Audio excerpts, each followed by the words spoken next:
Be merciful to yourself. Ikapit ka at ginawang ka. Maagawang ka sa sarili mo. Kompletuhin mo ang sambayan mo. Sa tuwing hindi ka nagkasambayan, sino ang gawa? Ang mag-away ka! Sa tuwing wala kang pakialam sa sala, sino ang gawa? Ikaw ang gawa! Ikaw. Talagang mo, sa tuwing binibigay mo yung sala, ikaw ang kawawa. Ikaw talaga yung kawawa. So, kailangan ang number one priority mo is my sala. Alam mo, maraming mga babae, ba? Nagsambayan noong Ramadan. Pagkatapos ng Ramadan, bumalik sa dati. Bakit?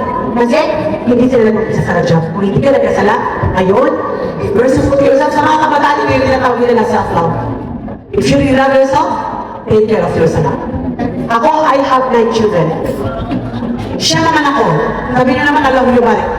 Right? Allah ko yung balik kakasali. Allah ko yung balik kakasali. Ay, ano ba naman yung mga nakikinig sa akin, nakikita kayo nakikita. Allah ko yung balik kakasali. Hindi ako nagyayabang. Pero lahat ng anak ko hindi pwede hindi sila pagsala.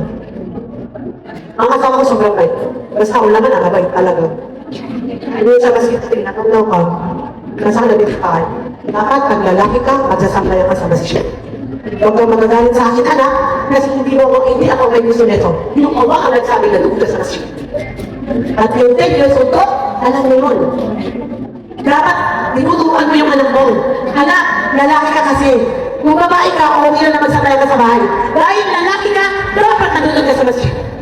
At ripsik, naman nung ako makatatanong sabi niya. Dapat maging engineer ka, kasi nung kung yung pinsan mo, kung ba naman yan. Ingit mo yung pinagbulan ng pangarap mo kapatid. Hindi mo po pwedeng anak, kailangan maging engineer ka para magkaroon ng engineer na engineer ka na ng kalsada. Umpisa pa lang na ang laman ng utak na pagnanakaw. Anak, doktor ka, para magkatulong ka ng marami sa uman ng Propeta Muhammad sallallahu alaihi wasallam. Kaya ba, para yumaman. See, puro mali. May mga bagay na dapat mong isagawa sa loob ng bahay. Hindi mo pwede na nag-seminar ka, pagdating mo ng bahay, dapat natin mag-isa. No! Maliit pa lang sila, tuturuan mo na sila. Anak, kung gusto ko maging doktor, walang problema. Habang nabubuhay kami ng abi mo, susuportahan namin kayo. In one condition, ikaw na babae, lalabas ka ng bahay na kay-job ka. Ikaw na babae, lalabas ka mag-asabayan ka. Dahil alam niya na, haya ala salah, haya ala salah. Alam niya lang ang tagumpay, hindi tayo matalino siya, hindi tayo anak siya niya kasali. Ang tagumpay niya ay magmumula sa salah. At na, nag-ialog sa iyo kung paakso na yung naman, siguro. Kasi alam mismo, ngayon mo niya kasi may namin sila kasama na kagutulong. Na yung anak mo, na ngayon mo ba nang naisipan na kabayan, kailangan magsapat ka sa kanya.